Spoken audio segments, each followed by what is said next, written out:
मंत्री पंकजा मुंडे यांच्या पीएच्या पत्नीने आत्महत्या केली। डॉक्टर गौरी गर्जे पालवेंनी गळफास घेत आत्महत्या केली। ही आत्महत्या नसून हत्या केल्याचा नातेवाईकांचा आरोप आहे।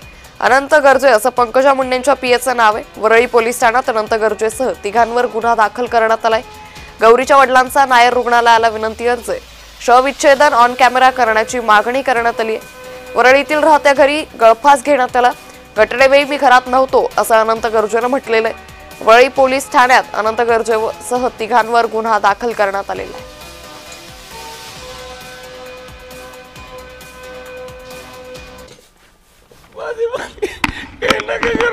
मला काही वाईट बोलायचं नाही, मला बोलवा, माझं लेकरू गेलंय डॉक्टर।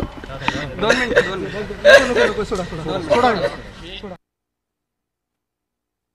आरोप माझे कुटुंबाचे सगळ्याचे आहे की त्यांनी डायरेक्ट फोन करून सांगितलं तिच्या मम्मीला की तुमच्या मुलीने फाशी घेतली आणि डेड बॉडी माझ्या समोर आहे। तर ठीक आहे, त्यांनी हॉस्पिटलला घेऊन गेला, हॉस्पिटलला थांबला नाही तो, आणि त्याच्या मुलीच्या आईला डायरेक्ट त्याने असं सांगणं चुकीचं आहे।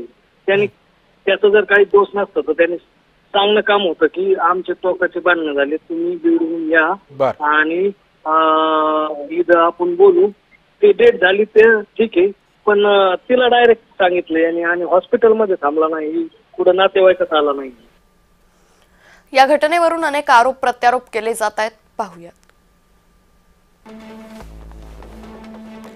अनंत गर्जेचे विवाहबाह्य संबंध होते, याबद्दल गौरीनं वडिलांना सांगितलं होतं। चॅटिंगचे काही स्क्रीनशॉट पाठवले होते। शनिवारी दोघांमध्ये कडाक्याचं भांडण झालं।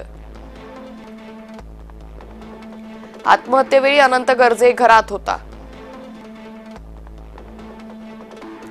घटनेवेळी मी घरात नव्हतो, अनंत गर्जेचा हा दावा आहे। घाबरून 31व्या मजल्यावरच्या खिडकीतून तो घरात गेला। घरात जाताच गौरी गळफास घेतलेल्या अवस्थेत होती असं अनंत गर्जेने म्हटलंय। तिला तातडीनं रुग्णालयात दाखल केल्याचंही अनंत गर्जेने म्हटलंय।